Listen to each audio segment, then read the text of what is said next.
kwamba tunafanya mapping kwa kutumia network zao, ambapo vijana na wanawake ni wengi ambao kama nilivyosema tutawafikia, lakini pia tutaweza kuangalia kwamba kuna mapungufu kiasi gani. Tutaweza identify gaps ambazo zipo ili tuweze kujua kwamba sasa tunavyoenda kuwahudumia wanawake na vijana tunawahudumia kwenye maeneo gani ambayo kuna uhitaji.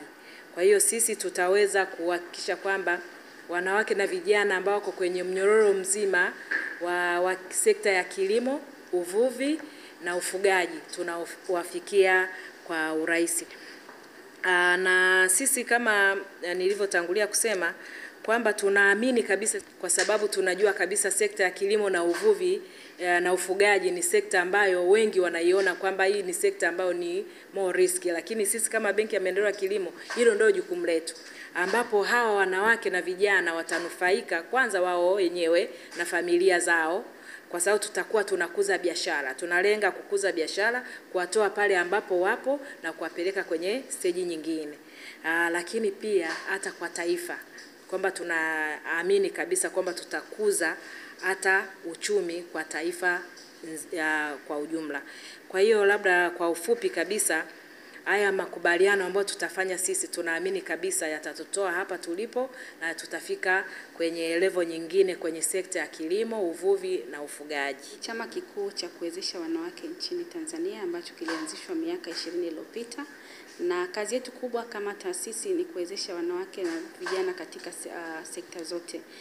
Kwa hiyo makubaliano haya yamekuja wakati mwafaka, tafiti wa pamoja kuangalia hali halisi, ni changamoto zipi ambazo wanawake na vijana walioko kwenye sekta hii ya kilimo na mnyororo mzima wa sekta ya kilimo wanakutana nazo wanapokuwa wanahitaji mitaji. Kwa tutakapokuwa tumefahamu yale mahitaji, basi kwa pamoja na benki tutashirikiana kuandaa mitaala, kuwapa elimu, lakini kuwasaidia na kuwakuza kupitia program za mentorship, malezi.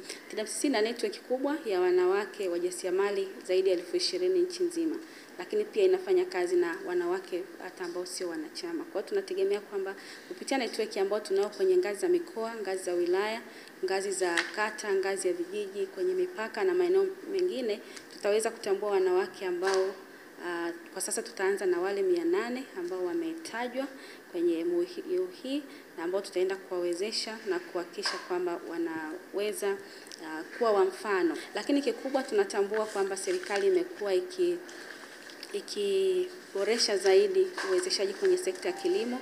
Tumeshuhudia kwa miaka 3 mfululizo bajeti ya kilimo ikiongezeka sana, na sasa ni wajibu wetu kama chemba kuhakikisha kwamba wanawake wananufaika na hii sekta.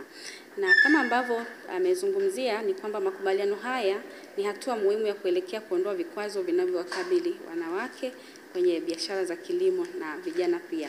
Wengi tunafahamu TWCC hivi karibuni kwa mwaka sasa tumezindua idara maalum inayoshughulika na kuwezesha vijana. Kwa hiyo tunayo Youth Wing ambayo inafanya kazi ya kuwezesha vijana pia wa kiume.